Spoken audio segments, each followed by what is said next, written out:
The 49ers wasted absolutely no time turning the page and getting to work. And that alone tells you a lot about the mindset inside the building right now. Right after the season wrapped up, Kyle Shanahan and John Lynch spoke publicly. And almost immediately after that, San Francisco started locking in futures contracts to fill out the 90-man roster. These aren't splashy headline-grabbing moves, but they matter more than a lot of fans realize. Because this is how competition gets built long before training camp even starts. This is about getting bodies in the building, rewarding players who showed something behind the scenes, and setting the tone that nobody is entitled to a roster spot. If you're wondering what futures deals actually mean, it's simple. These players are now part of the offseason program. They'll be in meetings, workouts, and training camp, and they'll get a real shot to compete. Some will never get close to the 53-man roster, but others can absolutely force the coaching staff to make tough decisions. We've seen it happen before with this team, especially when injuries hit or when someone flashes on special teams. The 49ers clearly want to be prepared for every scenario after how brutal the injury situation became last season. What really stands out is the volume and variety of these signings. This isn't just one position group getting attention. You're seeing offensive linemen, defensive backs, receivers, and even a quarterback brought back into the mix. That tells you the front office is casting a wide net and letting competition sort things out. And honestly, after the way depth issues showed up at different points last year, it's hard to argue with that approach. As we go through these names, keep this in mind. Just because a player isn't a household name doesn't mean the coaching staff doesn't value him. Some of these guys played key roles on scout teams. Others stepped in when the roster was stretched thin.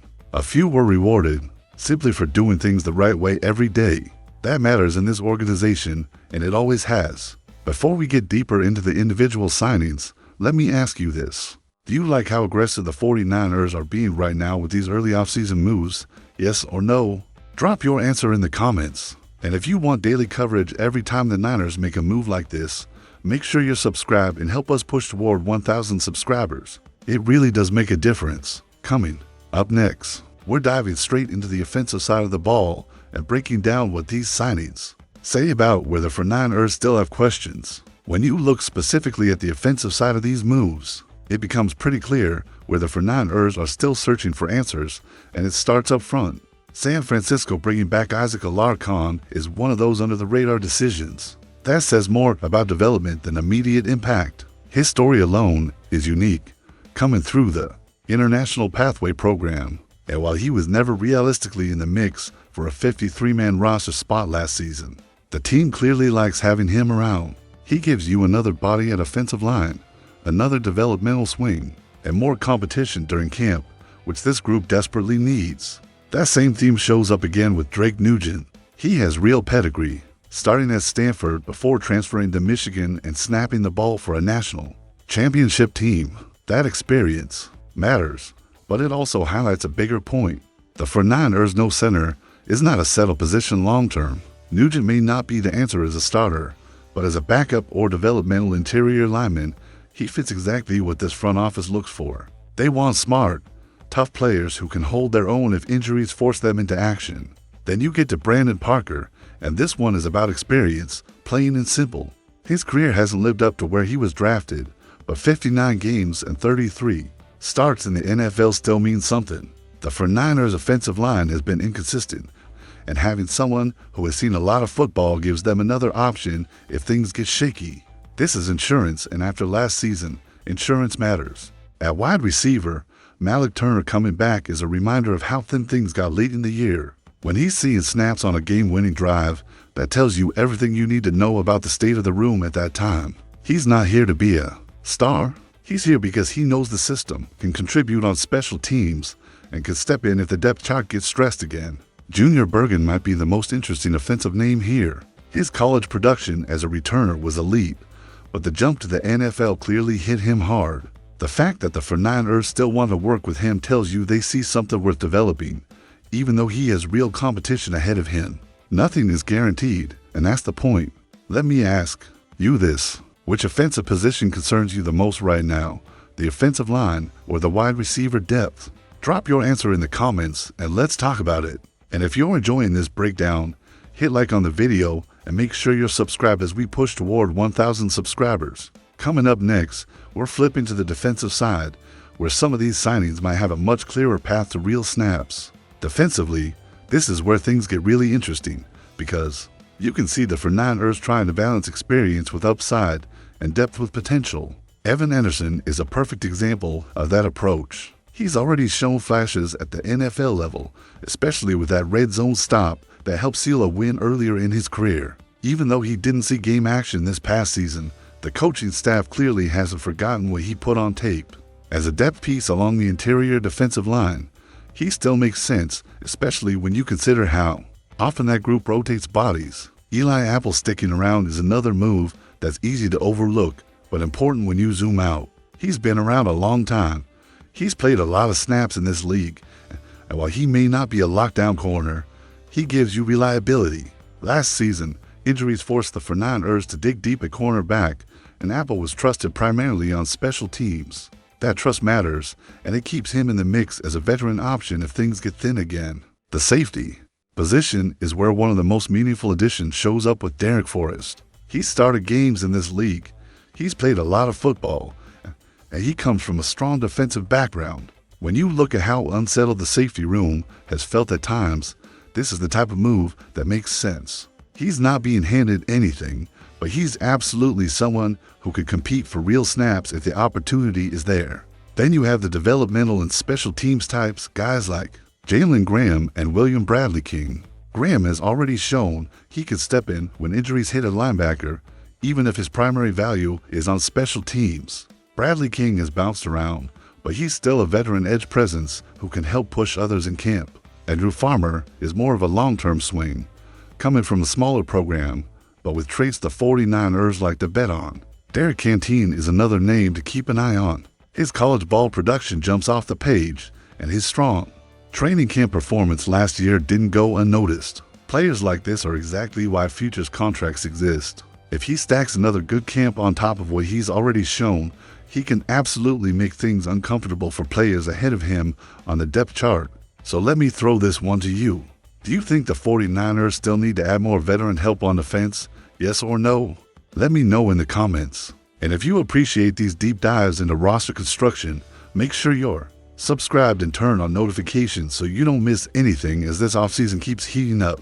Coming up next, we're talking about the most intriguing signing of them all and why the coaching staff clearly believes in him. Out of all these moves, there's one name that really jumps off the page, and it's Sebastian Valdez, better known as the Hulk. This is the type of player that fans gravitate toward because his impact shows up in ways that don't always make the box score. He impressed. Throughout training camp, he brought physicality every single day on the practice squad, and he became a core piece of the scout team. That matters more than people think. The 49ers don't elevate players to game day rosters as a reward unless they truly value what they're doing behind the scenes, and Valdez earned that respect. He's not the biggest defensive tackle, but he wins with violent hands, quickness, and effort. That fits exactly what this defensive staff looks for up front. Bringing him back is about seeing if that practice performance can eventually translate into real snaps. Sometimes all it takes is one opportunity, one injury ahead of you, or one dominant preseason performance to change everything. Another intriguing piece here is Adrian Martinez. Anytime Kyle Shanahan keeps a quarterback around, it's worth paying attention. Martinez brings mobility and a different skill set, and while nobody is suggesting he's the future starter, quarterback development under this staff is always intentional. He already stepped in as a backup when injuries hit, and keeping him around shows they see value in continuing that development. These types of signings tell you a lot about the culture of this team. The 49ers reward effort, preparation, and improvement. They want players who show up every day, do the work, and push the room to be better. Valdez is the perfect example of that philosophy, and he might end up being one of those names fans remember if he ever gets his shot. I'm curious what you think. Which player from this group do you believe has the best chance to actually make the 53-man roster? Drop the name in the comments and let's see who fans are highest on.